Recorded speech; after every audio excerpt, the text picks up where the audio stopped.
There are three important things that could contribute to a high performer. And X is way more than the other person. They will still pay it because they're getting a premium service. Some prospective clients will relate to stats. All prospective clients will relate to case studies. Jordan Navybox, you're the Managing Director of Cohen Handler in Queensland. You're Queensland's highest grossing buyer's agent and the second highest grossing buyer's agent nationally. And to help the audience quantify your performance levels, if we were to take your GCI and rank it against every single sales agent in Australia, you'd be in the top 10 agents in the country. So thanks for doing this. No, it's a pleasure to be here. And so again, just to help the audience wrap their arms around that top 10 statistic, you know, that puts you in the same league as the likes of Peter Chauncey and some of the heaviest hitters of our industry. Obviously, it is the top 10 after all. So even though this podcast is dedicated to adding value to sales agents and you're a buyer's agent, it obviously made a huge amount of sense to have this conversation because there's an amount of crossover in the middle that you can confidently speak to, which sales agents listening can put in their practice and earn more GCI with as a result. And where I want to start, and the first and most obvious area of crossover is in dealing and working with buyers directly, obviously. I know you know Alex Phillips quite well. In 2015, which might be stitching him up because he could have a different view now, but at that point in time, he said that 25% of the buying clients that he dealt with, only 25% ended up buying in the areas that they thought they were going to buy in.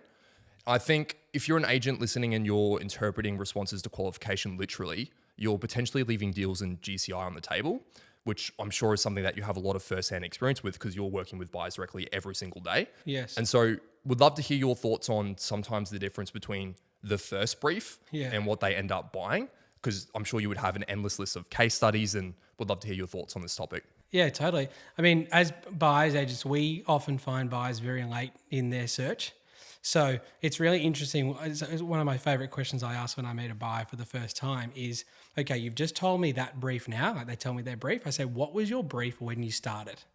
And it's really interesting to see the transition of what they wanted at the very start to what they want now. And think about it, in upward moving markets like we're in now, sometimes they start out and being able to afford a particular suburb, and then 6 months later, they can't anymore. So sometimes it's an affordability thing as well, and you've got to keep that in mind. So is it common for, like, I'm talking a complete was looking for a tennis court, ended up with a penthouse, or was looking for a tennis court and ended up with no tennis court. Is that on the edge or is it common? No, that's really common. Look, especially in high end, because when you're at high end, and like a big one is character Queenslander or contemporary architectural modern. Now, you might think that there's only one buyer would buy each of those products, but it comes down to style and taste. If a Queenslander is done really beautifully, that can be as appealing to a buyer that would only want a contemporary modern property, and vice versa. If there's a really tasteful contemporary modern property, I've had clients say, I hate modern, I hate boxy, I hate concrete, blah, blah, blah. And they only want a Queenslander, but I show them like a really sick, maybe like a Sean Locke here, or like Simon might show them a Rob Mills in Sydney, and they'll go, oh, okay, no, this is different. Yes. And so when it does happen, you're the catalyst, as in you almost see the vision of what they would prefer before they see it, and then you're making that recommendation. Hey, I know you were signed up with a brief of a modern build, but come look at this renovated character home, basically. Yeah, I think that's a really important part of our job because there's only so many houses available. You don't want someone to change their brief just so that you can do a deal. However, there might be a house that they might end up absolutely loving that wasn't in their initial list or in their initial thought process that they absolutely fall in love with and are so thankful after they buy it. And they're like, I can't believe you showed me this house. I didn't think I'd buy in this suburb, or I didn't think I'd buy a house that looks like this, but we love it. So do you drag them there kicking and screaming in some instances where they're literally like, we do not want to look at that? Or I'm sure there would be a story where it's like, we would not look at that product. We would not look at that suburb. And you're saying, just come check it out. There are so many instances where they're like, I didn't want to see that before we came, or they said no in our list that we emailed them. But then I say, do you want to just see it anyway? Because I think there's something you're missing with it. They go there, they buy.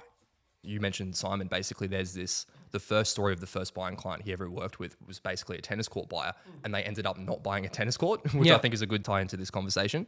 And so on the budget side of things, yes, there can be some large swings there as well at times. Yes. Again, is this something that is common? Is the purchase usually true to the brief as far as the budget aspect of it, or does that change quite a bit as well? No, it swings both ways. You know, I've had a lot of clients that sign up, they say they want to spend 4, they end up spending 2.5. But also my favorite story. And this client, I think I took maybe 9 months, maybe 12 months to buy for this client. So one of my I know longer who you're clients. about to say. Oh, really? I won't say. Shares But- your first name? Sorry? Shares your first name? No, it doesn't. No. This client, she came to me. She wanted to spend 1.5 million in Ascot, Clayfield. And we looked at all sorts of properties. We changed suburbs a few times. But throughout the course of that 9 to 12 months, the budget went from 1.5 to 3 to 5. And then... For an owner occupier? Yes. And then it kind of sat around 6. And about 3 weeks after 6, we bought them a house for 8.5. Yeah. And there's so many different varying factors in somebody's life throughout the property purchase journey. And it's... The funny thing is, some clients say to me, let's say their budget's 2, and they said, oh, if we spent 2.5, would that broaden things up? And I say, yeah, it would, obviously. It would bring more opportunities into the fold, but you'll be saying to me when I present you the $2.5 million properties, I thought for 2.5 we'd get more. No matter what your budget is, whether it's 500,000, 3 million, 6 million, 10 million, 20 million, 80 million in Sydney, you always want more. Well, most ambitious people want more. So even if you have what's perceived as a really high budget, all the buyers in the market go, oh, I think I should get more for that price, especially considering a lot of these buyers haven't been in the market since the recent property increases. Price increases. Because if they have been, they've already bought. But imagine if you haven't been in the market for the last 5 years and then you enter the market today and you thought 2 million would buy you the world in Brisbane, which it used to, and you see what's available for 6, you might be underwhelmed. But if you've been in the market for 6 months, you go, okay, that's the new normal, and that's what these houses cost. So that case study you mentioned before was 1.5 to 8.5. Yes. That's obviously extreme. So Yes. that would be an incredible anomaly, I would have thought. Totally. Yeah, I agree with that. What's the more realistic way that this plays out? Because, for example, I know that you've had a client with like a $10 to $14 million budget, I think it was from memory, had a block of land on the hill in Hamilton, River and City Views, was going to do a build with a tennis court, ended up at 6 in a completely different part of Brisbane, no view, modern house. So when something like that happens, or the opposite way, probably more realistically something like a 3 to maybe a 5 million jump. Yeah. How is that caused basically? Is it driven by the client? Is it driven by you?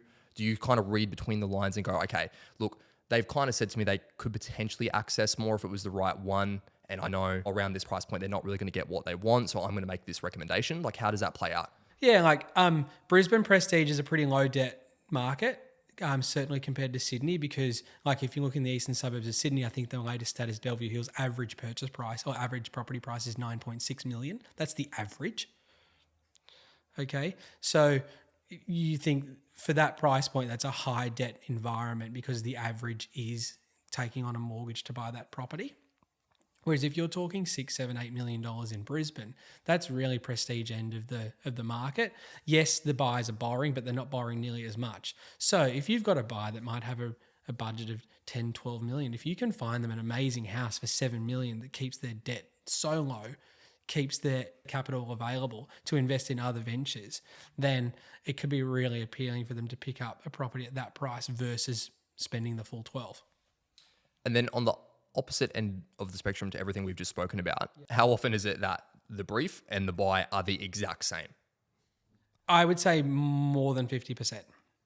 So 60-40 split overall, 60% it is about on the money, 40% there's some variance there. Yeah, I'd say 60% of our clients get exactly what they asked for. I say this, I think I mentioned, I say to them when they meet us and they sign up with us, not what do you want today, what did you want?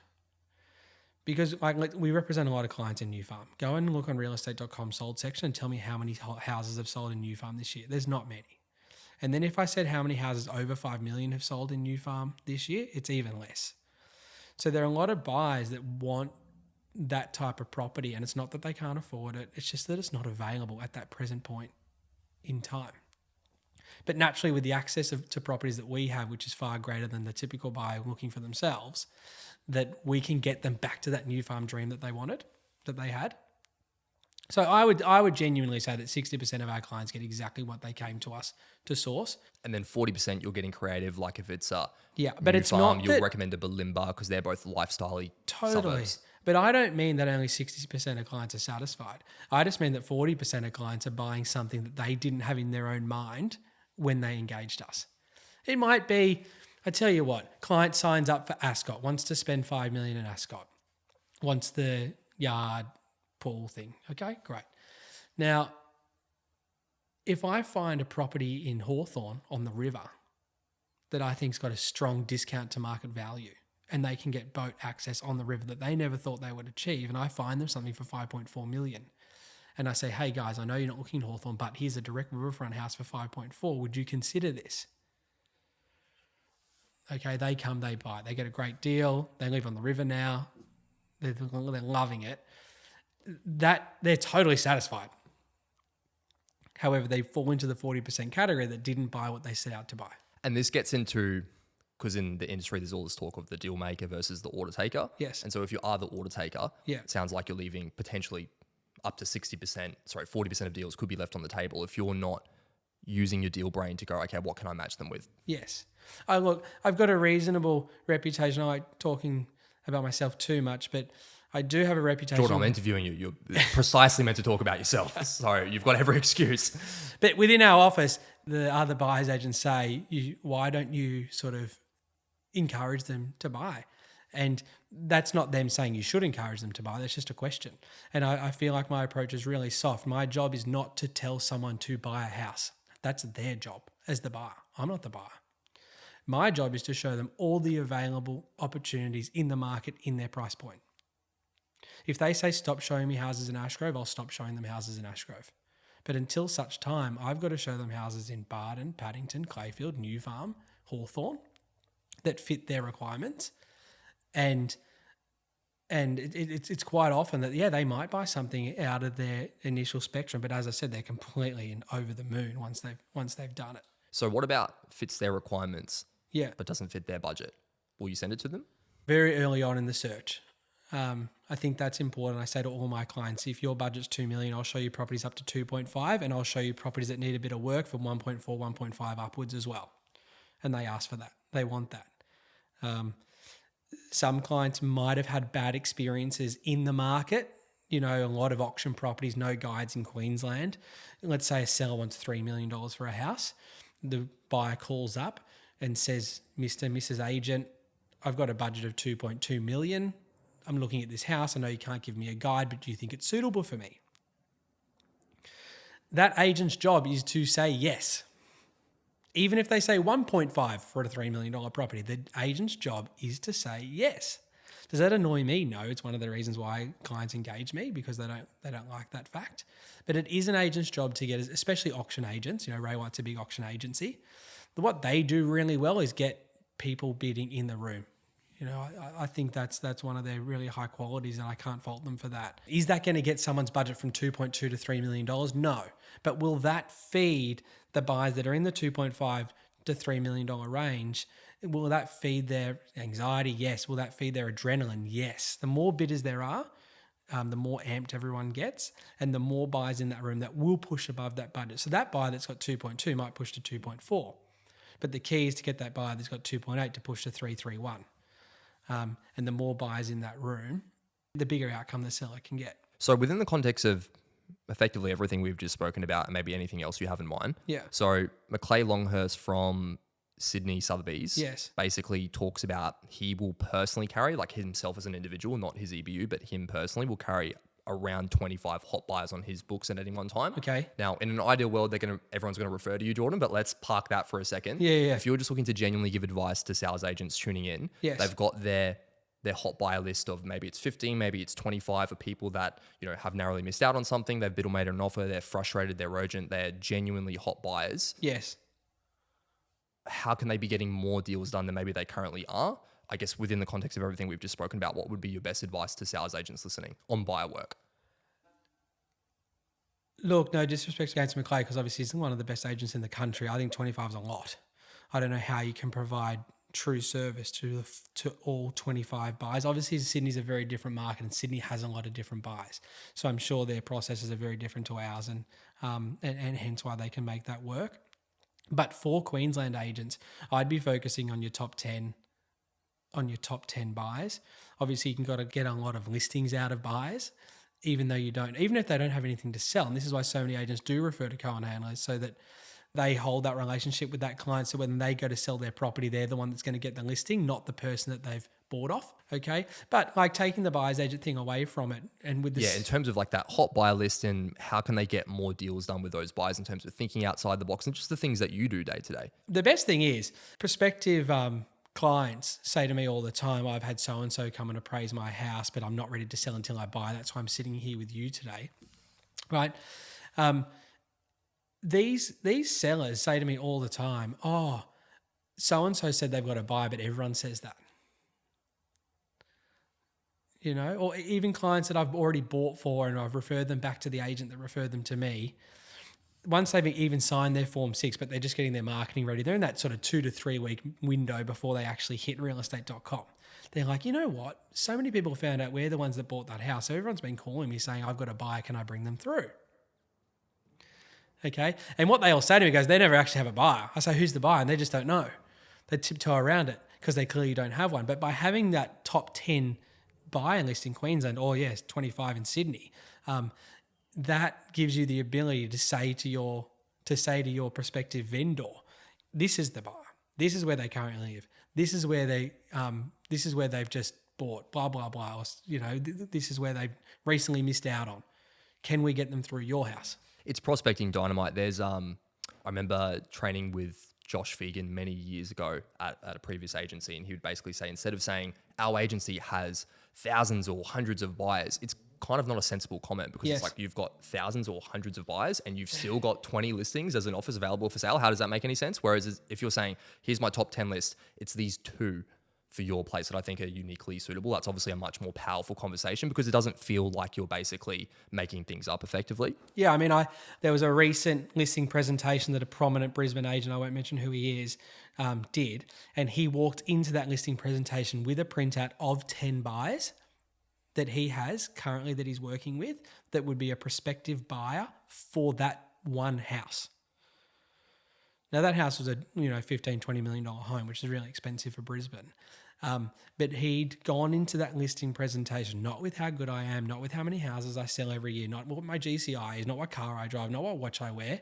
He went in and said, in my opinion, I think it's going to be one of these 10 people that are actively in the market right now with the budget for your home that want a house like yours that will buy your home. First port of call, we're going to get all 10 of these people through your house. Then we're going to turn on our marketing machine to add competition to these 10 buyers. Because I'm sure there's other buyers out there that are not in my list, obviously.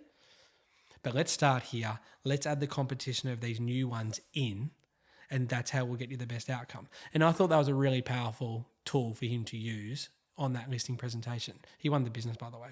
Episode 6 with Sarah Hackett, she said a very similar thing. So interesting to hear. Now, on keeping things simple, so we had Drew on for our previous episode, basically, 15, 16 million in 2017 to 142 million in 2023. Wow. Excel spreadsheet was the database. We've had Alex Jordan for our first episode, 10 million plus GCI, McGrath's number 1 agent, iPhone contact section as a CRM with an emoji tagging system. Yeah.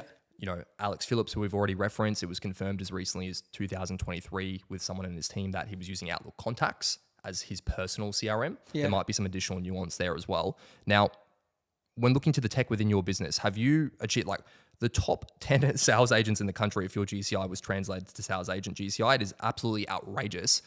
Is your business WhatsApp, spreadsheets, and an iPhone in effect? Yes. I don't know. It's what we like. I've got a new EA. She's amazing. She said to me the other day, you're a dinosaur. I'm 32. I don't feel like a dinosaur. But we use our phones. We use WhatsApp. And that's us. Obviously, we have an amazing CRM that we use. Whoa. CRM? Yes. Is it a spreadsheet or a CRM? No, we have a CRM. What do you use? Zoho. Zoho? Yeah. Right. Does it look like a spreadsheet though? Or is it actually like, it looks like a proper CRM? No. It looks like a proper CRM. Okay. And but I can tell you, I use it to input data. I use it for a lot of reporting. I use it for client communication. What about in your day-to-day? How many times do you use this CRM? But not day to day. Like, no. do you even use it? I've got Do you log on once a week? Yeah, let's call it that. Maybe twice. Twice a week? Yeah. Yeah, but that's more for company stuff, if I'm honest. For me personally, Well, let's go. Yeah, as a buyer's agent. as a buyer's agent, no. We obviously use it because it needs to have our agreement sent out and our contracts downloaded, et cetera, et cetera. So it's almost more for administration than it is for your sales. For me and my team, it's for administration. So when it comes to thinking about deals to piece together, working with clients, that is your iPhone and your brain and WhatsApp. Yeah, my phone, I do Google Drive that our team share so we can see live updates of where everyone's at. All our clients have WhatsApp chats, and every single team member, whether they're administration, whether they're buyers agents, whether they're associates on the file, they are in the chat. So we're completely across all houses, all inspections at all times. And in my particular office, I have a big glass wall. I use a whiteboard marker on my glass wall and they're all there. So again, you've got all the resource in the world and every single incentive for things to be more complex than that. Yes. If you thought there was a benefit. Yes. Just to ask you very directly. Yeah. Is it because you don't have the bandwidth to actually evaluate that because you're just in the business being busy? Yeah. Any tech heads listening, call me tomorrow. Give me a better solution. I'm down for it. It's an interesting conversation because again, there's variance in what back end high performers are using, but I am seeing a somewhat of a pattern of simplicity. I think it's a huge opportunity. I think if we look at the performance of a lot of the American and Australian tech companies over the last 2 years, especially, that real estate in Australia, there's a company called Compass. I was talking to a good mate of mine last night, and he's got a lot of praise for Compass and how they've integrated tech into that business, and perhaps that's something that we can all learn from. But I think in real estate, tech, especially AI, is heavily underutilized. Tom from my Gold Coast team is really passionate about AI and really, like you are, and really looks for opportunities where it could be applicable. And I think in the next 5 years, we'll see a big change. I don't think the job changes. You know, everyone thought eBay 15 years ago would change retail. Retail hasn't changed. Look at LVMH Group. You know, people still want to go into a store and have that experience. That won't change. Hasn't made it super convenient. 100%. My wife's a mother of two. I got clothes turning up every day. Not that she's buying a million clothes every day, but they're coming to be tried on, right? Like she's in a store. Bulk of it gets returned, and then some of it's kept. And I think real estate's going to be very similar. That I think AI and tech will enhance the jobs that we all do. I don't see that replacing, but maybe I'm just hopeful. Well, but my point there with highlighting your back end is that think about the level you have got to. Yes. You can't go back in time and retest it doing it in a more tech complicated way. So No. this simple approach is what got you there. Sure. I think there's potentially a learning in that for some of the sales agents tuning in. The other thing that you've kept ridiculously simple, I remember hearing you on a different podcast and you were saying buyers agents within your group or other buyers agents coming to you for advice and they're like, Jordan, I've got these ideas about mortgage brokers and networking over here and doing that. And you're like, 100%, like if you can fit that in, do that stuff. But let's just remember who's in contact with more residential real estate buyers than any other single avatar that we can contact. It's sales agents. So simple. So this idea of keeping the main thing, in our world, that's probably calling owners, or if you're from the Bresic Whitney School of Thoughts, calling buyers. But how important is it, again, for the sales agents listening to this, wanting to extract value from this conversation, that it's like your business was built on top of keeping the main thing? Would you say in the earlier stages when you were growing, that's all you did? It's like do that to the exclusion of anything else, just focus on one main thing? Or should you do like 80% of the main thing with a little bit of other stuff littered in? Like what's your thoughts on this? The only KPI in our business that's not sort of deal new client form 6 related is networking with real estate agents. All our agents have KPIs of how many real estate agents they've met this week, whether that's at open homes, whether that's face-to-face coffee networking meetings or networking events or auction events. Auction events is a great one because it's really important that you're seen active in the market. It's really important that you're building those relationships. You can't please everyone. It is impossible. This is a high ego industry. Bad luck. However, you've got to find the people that you do gel with and make sure that you work really closely together. But meaning when you were building your business, because Yeah. again, where it's got to today, your numbers translate to being in the top 10 sales agents in the country. It's an outrageous statistic. Could you do it just by that one lead channel? Could you have cut off every single other business development? 1,000%. 1,000%. If you look at Simon, I don't know the exact stat today, but typically it floats between 4 to 5 referring agents. That's it. You can build a whole business off just that. You can build a whole business off one person. Depends how big you want it to be. Obviously we've seen buyers agencies that are in collaboration or like joined with sales agencies fail, because if you're a buyers agent that works for a sales agency or is in partnership with a sales agency, you'll do well with them and you can build a business out of that by just being their core buyers agent. Great. But why would Ray White tell you about an off-market property if you're sitting next to a real estate agent? I know the pitch from those companies is that it is segregated, but yeah, that would certainly be Totally. the initial perception. They say that, but there's the perception. The next most important thing here, so you've kept your back end remarkably simple. You've basically focused on just one lead channel to get you to this point.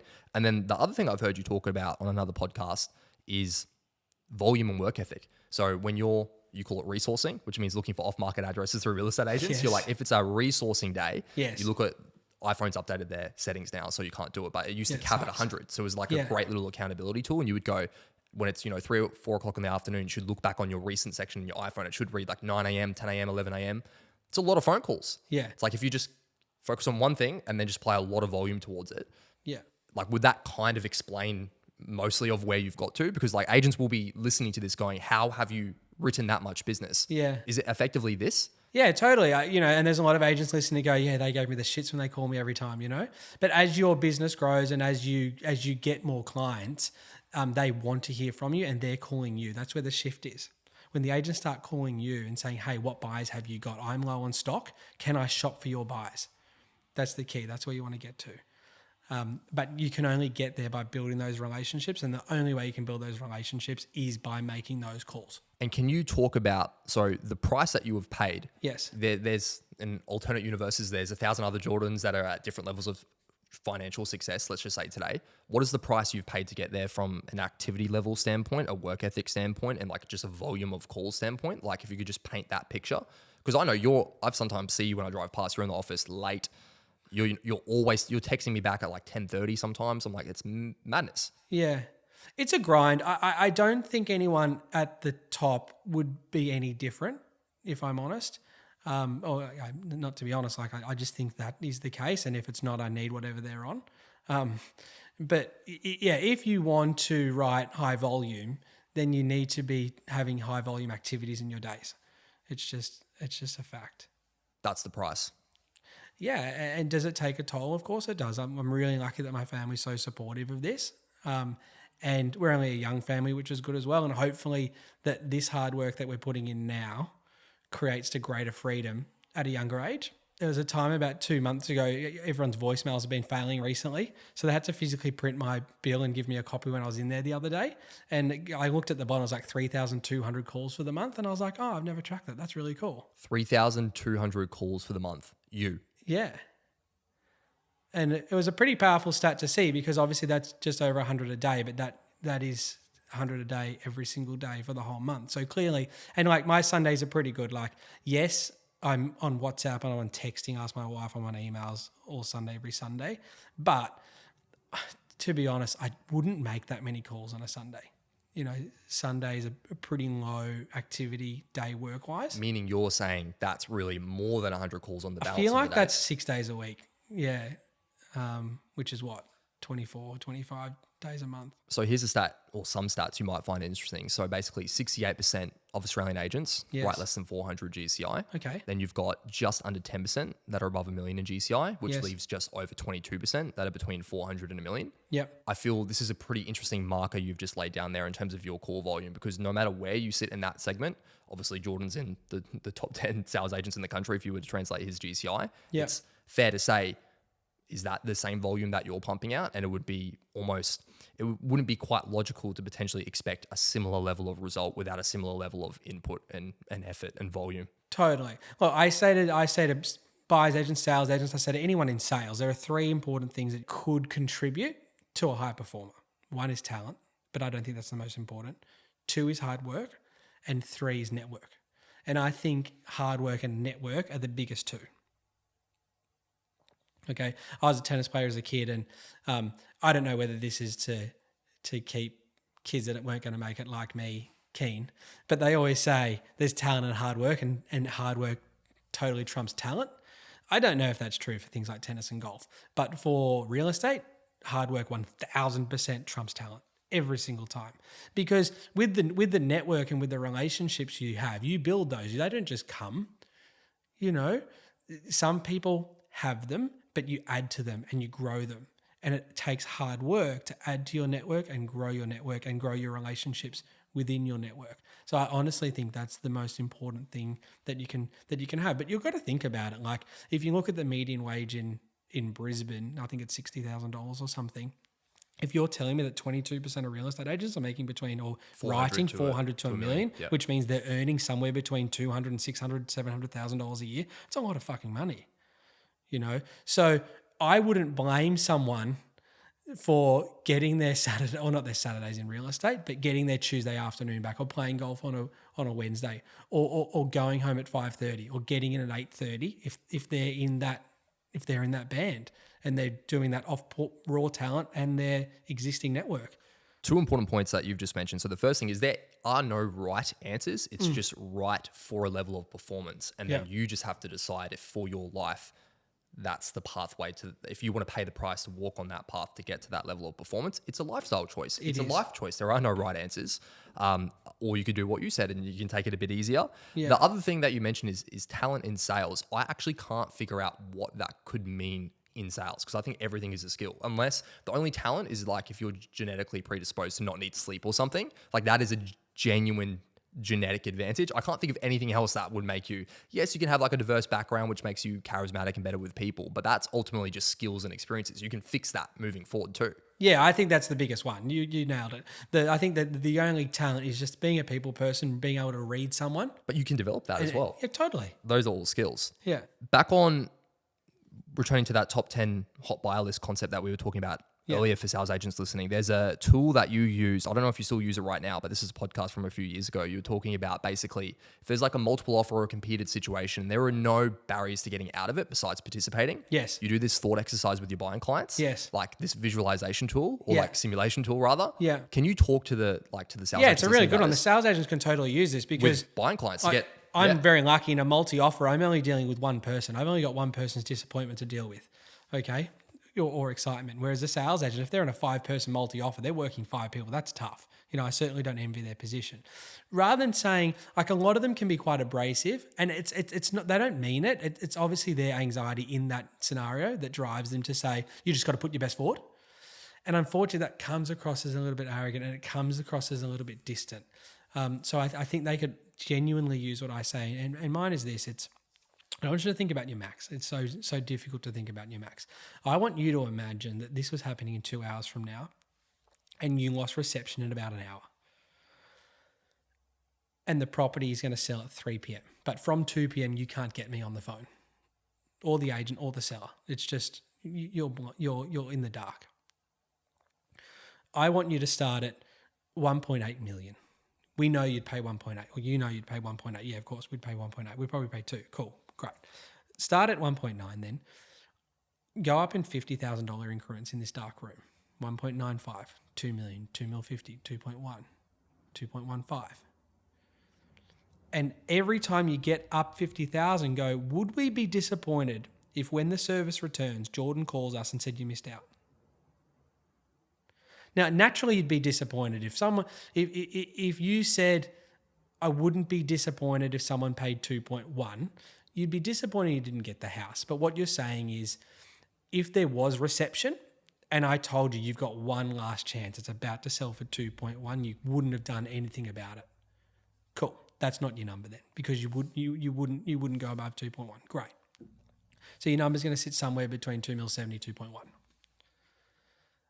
And that's how you frame it to help them. It's really important to do it that way, because the emotion that you're trying to avoid is the disappointment. the disappointment if you would change it. But you can be, like you said, you can be disappointed that you missed out. Totally. But if you wouldn't have changed anything about it, well, then you've modulated your offer correctly. That's right. And for the clients listening or the other buyers agents listening saying, oh, he pays too much, that's obviously our last resort. Like I said, if you had no other escape valves besides to participate. But if I was an agent, that's how I'd map it out with them. It seems super helpful, seems super empathetic, and it is. It is totally genuine. You want them to get to that end goal of, okay, if we missed out, would we go again? Because what happens is, and that's why in Queensland we've got the multi-offer form, there's this big uproar of, oh, I would have paid more than that. I didn't get a second chance. And that's the point of the multi-offer form, to say, hey, everybody, there is no second chance. So let's just hypothetically imagine you got a fake second chance and go through that exercise in 50K increments. Or if it's a $720,000 unit, $720,000 units are selling in like 5 minutes in Brisbane at the moment. Like, it's ridiculous. 6, 7, 8 multi-offers on a Saturday afternoon after the first open home. If it's Monday, 14 offers. And so, you're not going to do a 50K increment exercise on a $720,000 unit. So let's just say the agent said late 6s prior to the first open home. That's probably going to sell in the 7s. So you might start your exercise at 690, then 695, 700, 705, 710, 715, 720, etc. And for me, it's not just empathetic, it's far more interactive with your client. Rather than just saying to your client, think about your best and call me back.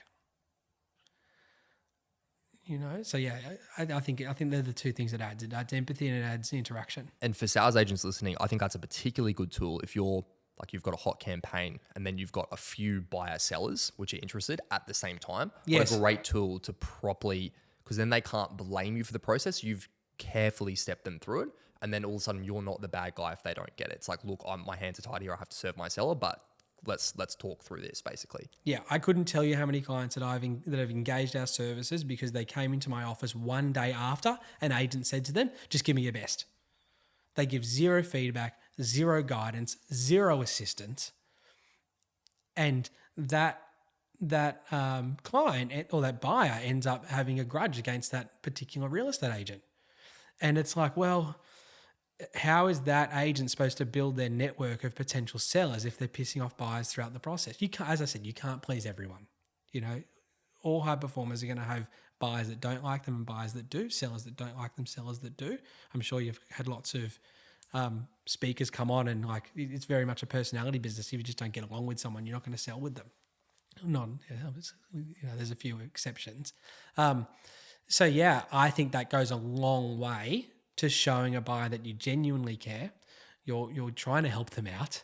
You can't control the outcome. Someone might pay $760 for this unit. I don't know. I'm not expecting them to, but that's not my fault. Right? Yeah, you can control what you can Let's control. do what we can do in the meantime so that if that doesn't happen, you're in the best position to buy this apartment. Let's imagine you get a text right now. Yeah, it's an agent. There's probably 100 there. Yeah, already. well, I've heard it buzzing. So there's probably a few contact cards with referrals that have been made by text. Yes. That first phone call. So in our game, that could be, look, let's just say an agent's got that call in. Yep. But so you're getting sent it, they're getting called in, but you're both now on the conversation. Yes. What are you doing on that? Is that conversation your sign-up conversation, or are you setting a sign-up or a listing presentation from that first call? This show exists to add as much value to sales agents as possible, and in keeping with that theme, if you'd like to submit a specific topic or question, it could be something you're going through right now that you'd like tailored advice on from one of our upcoming guests, you can do that. Head to the link in our description, submit your question using the link, fill everything out you need to fill out, and we will review them. We can't guarantee it will make it into an upcoming episode, but we will absolutely review every single one of them. So again, if you'd like to submit a question or a topic to be addressed on an upcoming episode, head to the link in our description and fill it out. Shopflow is an Australian tech business developing tools for the real estate video industry. Video and social media are important, and Shopflow's cloud solutions are on the forefront of enabling property video production at a fast and affordable rate.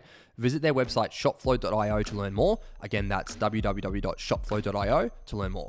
23rd Street is Australia's leading digital marketing agency, specializing in driving more growth for agents. Gavin Rubenstein says they're best in class, and Alex Jordan says they set the benchmark for others to aspire to. To book a call and start dominating your call market, go to 23rdstreet.com.au. That's street just ST. Again, 23rdstreet.com.au to book a call. I had this conversation with one of our new buyers agents yesterday. For me personally, it's progressively turned into the sign up purely from a time position. I don't have the time that some other people do. I know this is for sales agents, but for any buyers agents listening, I have strong advice if you're just getting into the buyers agent industry. You might not have a track record yet. You might not have the case studies that we do. But what you do have is your personality and your charisma. And I would always advise get in front of that prospective client face to face. Same with the seller. You know, getting an appraisal, go and see them, obviously. But I'm sure that all the agencies train on that. So you've evolved. Let's just say you were going to do that. You're going to set a face-to-face because you had the bandwidth. And still best practice, I want to set face-to-faces. But if I've got that buyer and they're firing 1,000 questions at me and they clearly want to work with me, let's just cut to the chase. I kind of just roll with it. Yeah. So let's just say it is in that scenario and you are going to book a face-to-face. Yeah. Is there anything in particular you're trying to achieve on that initial phone call or any qualification questions, or not really? You're kind of just building rapport, getting to know them, and you'll set the appointment. Like, how do you handle that? Yeah, for me, it's important that that I think our thoughts are aligned and that I can actually help them. I might not be the right person to help them. I think that's really important. How do you figure that out? Just asking them what they're looking for. Yeah, for me, it's very, very brief orientated. In the actual sign up process, it becomes search orientated and what they've done so far to try and achieve this goal of buying a house. And in that actual sign up process, it's got nothing to do with what they want. It's just how they've gone about it and can we add value to the process that they're currently running. That's the key. But before getting to that, I do like to have an understanding of the type of houses that they're looking for and to ensure that Cohen Handler could help them find one. And once you've ascertained that, yes, then you've got enough material. Okay, let's book a face-to-face basically. Yes, and then it's correct. All from there. You mentioned tennis before. Basically, you might find this interesting. You probably already know this, but when Djokovic was like 290 something in the world, yes, won like 49% of his points and 50% of his matches. And then when he was number one in the world, I think like, I don't know how long the time period was, but he only won like 6% more of his points within a match, but his match win rate went from 50% to 90%. Just from 6% more points within a match, which is crazy. You just need to win by an inch on all these key things within a sign up or a listing presentation, and your win rate can just explode it's not like your skill has supernova exploded, but you've just gotten that much better on these key little areas. That's right. So when you are face to face in front of a client, I'm sure people will be curious to know, like what is it casual conversational? Is it really questions based? Is it presentation based? You've already found out what they want. So are you kind of like plucking the right case study so you've got that ready to go? Like what goes into like a sit down sign up for you? Yeah, I think first of all, environment's important. Where you're meeting them. I think it's distracting if you've got a lot of things going on. So noisy cafe is not a vibe, you know, and quiet cafe, sure. But I think it's important to get them into your environment so that they can see your workstation in the office. Or a lot of my clients want me to meet them in their house, because they can say, hey, this is our current house. This is our taste. This is what we like. We just want the bigger, better version of this. Or we want the smaller, lower maintenance version of this when we're downsizing. So I think they're the best two environments to meet with a client. And then like the Djokovic thing, yeah, it's 6% of points. Tennis is such a mental sport. And he can hit the ball like anyone else, but he certainly doesn't hit the ball as hard as someone like a Kyrgios. But mentally, he's like one of the toughest and fittest players on the tour. And it's just it's not, as you said, more points. It's just winning so many points at 30 all and winning so many points at break point. And that's the difference. And I think for us trying to compare that to us, obviously it is different, but it's the confidence in a sign-up meeting. It's definitely not the arrogance, but it's just the client can tell when you've understood their brief. And when you say to them, I can help you, when you actually can, versus when you're just telling them that you can so that you can win the business. And I think that's the difference. If I've got a client that's looking for a property in Gumdale, for instance, there's a lot of beautiful acreage properties at Gumdale, Fraser Evans, Tyson Clark, so a lot of them. I would bring in Ryan Haller from our team, who is our Bayside specialist and sort of acreage Gumdale Chandler specialist, to come with me into that meeting. Because if I go into that meeting and tell them I'm your guy, they'll go, sick, how many houses you bought in Gumdale recently? I'll be like, none. No, I wouldn't naturally say that. And most people's instinct wouldn't be to say that. And most people's instinct would be to avoid the question full stop. But for me, I arm her up. I bring Ryan with me. Off we go. And I think there's something to be said about teamwork and utilizing your team to your best advantage. So if you're a sales agent listening, same thing. Totally. If you don't have the track record, bring along someone that does. You know, if you're at Bressy Whitney and you've got a client that's selling in Balmain, bring one of the Balmain team members in with you. You know, would it be sick to get 60% of that commission yourself? Yep. But if you don't get the agency agreement back, you're getting zero.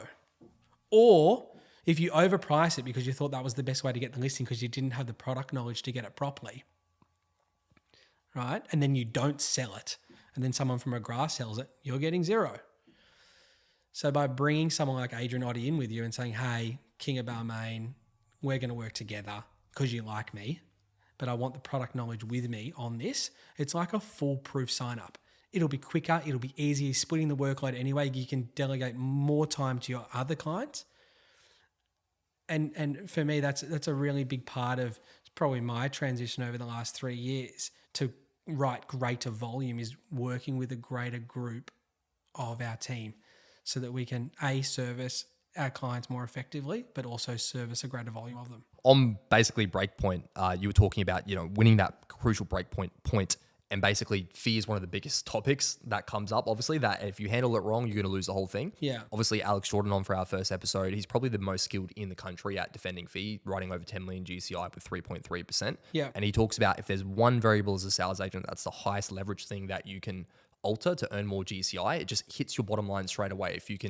If you're at 10% more or 20% more than you were going to go in at, yes, there's no extra work anywhere else. Totally. You just profit from it. Yeah. So you just need to get skilled at this conversation. Yes. Now, I raise this because I would say that you're at a premium fee level for a premium service, yes, sure, but you are at a premium fee level. Yeah. I'm sure you get questioned on it. How do you handle it? Yeah, it's a really good question. The work doesn't come in the sales pitch. A good sales pitch can't get you a high fee. It might get you a high fee 2 times out of 100. And if you're a good salesperson, you get it well done to you. But getting a high fee comes in the work you've done way before you enter that room with that prospective client. The more clients you're servicing that have crazy good outcomes, that share that story, and that you can share that with the prospect when you're speaking to them, the more inclined they want to work with you, not someone else. And if that costs them X, and X is way more than the other person, they will still pay it because they're getting a premium service. You can't tell me that if Coles and Woolworths were literally next door to each other and there was no walk-in benefit and you had a loyalty card for both and there was zero benefit other than price for you to buy Coles milk or Woolworths milk, you can't tell me that if one's $3 and one's $2, you don't go to the $2 shop and get the $2 milk. Not possible, right? So you just need to have better milk. And if you don't, they're going to go for the $2 every time. So there's 2 things you can do with fee. One, you got to cut it if you're not at the level of the other agencies and that's your competitive advantage, or have a better service and then you'll get paid properly. And so if a client says to you, love everything that you've presented. Yeah. If it's 2%, we'll move forward with you today. Yeah. How do you handle something like that when they try to put you in that corner of they make it so easy, just say yes and it's yours, but you don't want to compromise on that? Yeah, it's a really good question. I think once you're at a high volume, it's easier to turn that business away. Because you don't actually need it. It's not about a need. It's about giving justice to your clients that are paying the full fee. It's like if you're operating with 15, 20 clients at one time and you've got 15 of them engaged with you at 2.75%, and this other person comes in and wants 2%, where's your service level delivery going to be? Yeah, to the So premium clients. just don't put yourself in that position. If you don't take on the 2% client, then you're not forced into the position of, do I service them properly or not? And is that how you frame it with the client? Like my current clients No, are I think lined that up. sounds a bit too confident to say to a client, but I would definitely mention that. But by servicing you at 2%, it wouldn't do justice to the other clients that are already engaged with us at the higher normal fee. I think another really important one, like you've obviously, like buyer's agents add so many different levels of value. Is it you found them a property that they couldn't find themselves? Yes, of course. Okay, so that's one level of value. One is the property was worth 2.7 million. We bought it for 2.4. That's another level of value. 2.75% on 2.4 million is, help me, but like 60 odd grand. Okay. If you're saving them 200,000-300,000, the 60 is nothing, right? So then it goes back to that. So value that's discussion. that's another value point. It's not just because every buyer's agent in the market pitches off market properties now. That's not a secret. That's what they all say. So what's really important is who's getting it first though. That's really important because it's not just who's getting it first, it's who's getting it first from the agent that got it first. Because by the time 4 agents have been through, the price is like 300 grand higher than when the first agent went through. So again, these are more value-oriented items where you're showing, look, let's not talk about a detracting conversation. Let's talk about how I'm adding to it. And I'm not in an engagement meeting selling these things. I never mention any of those things. Those things come up as part and parcel of our value proposition. And we often have At what point in the discussion? Before fee gets raised, or no, they come through case studies. Right. So I don't sell on stats. I sell on case studies. I don't pick case studies on, oh, you want a house in Sutherland Avenue, Ascot? I just bought a house in Sutherland Avenue, Ascot for someone else. Yeah, because you can't say there's only 12 of them. Sure, yeah, it's a pretty dumb example. But yeah, I don't sell on brief. I sell on experience. You've been looking for 3 months. You hate taking your kids to open homes. You just got dudded on an auction that you got told you'd buy it for 2, but it sold for 2.4. Okay, you've had a bad experience with X, Y, and Z agent. You're only seeing one property every 3 months come onto realestate.com. Meet Sally and Dave. Sally and Dave had 3 kids, had taken them to open homes, just missed out on 27 Smith Street, blah, blah, blah. They were in a very similar position to you. Before they engaged us, this was their experience. Following engaging us, this was their experience. And then I share Sally and Dave's experience with the prospective client. And that's really important. It makes it relatable. It doesn't just say, I'm going to show you 40 off markets. It's, I showed Sally and Dave 40 off market properties. Case study storytelling. And these were the properties that we showed them. These were the ones we inspected. These are the ones, this is the one we ended up buying. This is the price that Sally and Dave told me to negotiate to. And this is what I actually got it for. All through case studies, exactly the same. Yeah, and I think obviously sales agents can be doing exactly the same thing because some prospective clients will relate to stats, but all prospective clients relate to case studies. Big point there. Now, off market and protecting your off markets. Yeah, you've spoken about this as well in the past. Basically, if there's the established agent in the area. Mm-hmm. There's a seller who's made the commitment to come on the market. Yes. They're going to do it in the new year. Yep. There's like this 4-5 month period, lay time period. It gives the opportunity for a younger, hungrier agent to get in the door. Like you said, by the time it gets 4 agents, the price goes up. Yep. But that first, if the profiled agent is in the door first and they go, I'm just going to nurse this through to on market because I want the profile, I want the leads from the on-site auction, etc. Yes. The younger, hungrier agent gets a hold of it, knows there's no chance of it getting it on market and is first to share it with a buyer's agent off market. Yeah. It can oftentimes end up selling out from underneath the established agent who is a shoe-in to get it on market. Yep. So advice to sales agents through this lens of almost ensuring and protecting their pipeline through making sure they are quick the second they do have something they know is going to sell, that they're sharing it with a buyer's agent to almost bookmark it with that buyer's agent. Yeah, like some sellers, as we all know, will call 3 or 4 agents in one day. And it's hilarious. I know what happens because I get a call from 3 and 4 agents. Has so-and-so called you? Has anyone called you about this yet? Has anyone called you about that yet? And because they all know, or most of them know, we run a pretty strict Google Drive system and Google Drive will pick up the double ups like a CRM would. And we've all got access to it. And once a real estate agent rings us about a property, it goes into this CRM and it gets their name next to it. So that if someone else from the office or even me get that address from a different agent that afternoon or 2 months later, it pings and goes, did it? Scott Darwin mentioned this address to you first. And so that's really good. And so the agents know then they've got a race to try and tell us about it first before somebody else does. Because they all know the person that tells us about it first will be the person that we buy it from.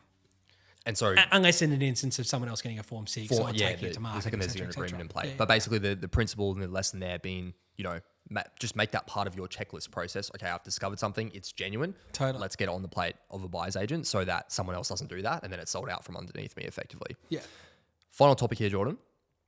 Basically, you've got a massive lead source from real estate agents. Yep. It's our equivalent to just speaking directly with owners or working with buyers, what have you. There's also another huge lead source, which is just referrals from past clients and customers, basically. Yeah. Now, in order for that to happen, you have to do such a good job that they feel compelled to recommend you. If they hear someone at a dinner party that's looking to buy something and struggling, they say, why don't you give Jordan a call?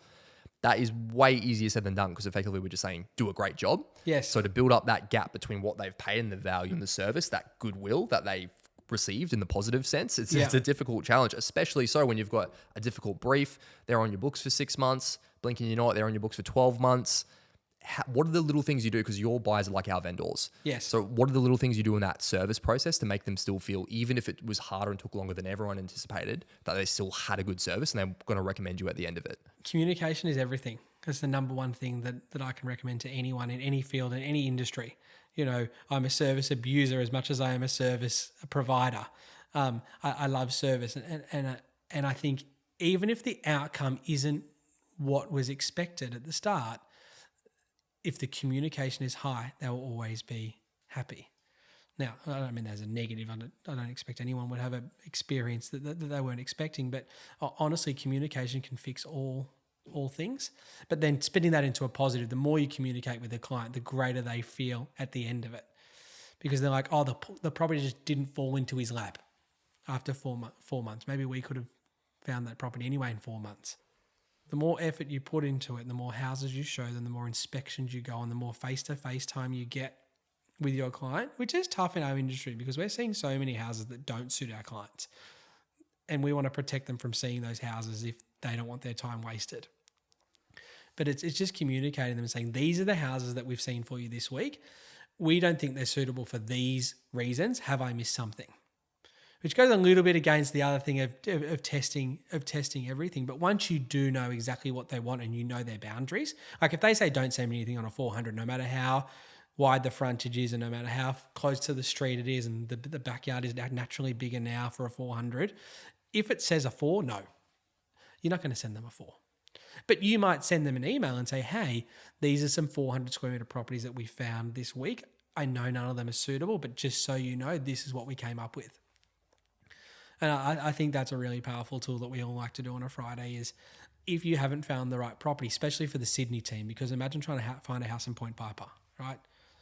You know, you know all the agents, you know all the vendors, you know all the houses, you know the 3 houses that your client would buy.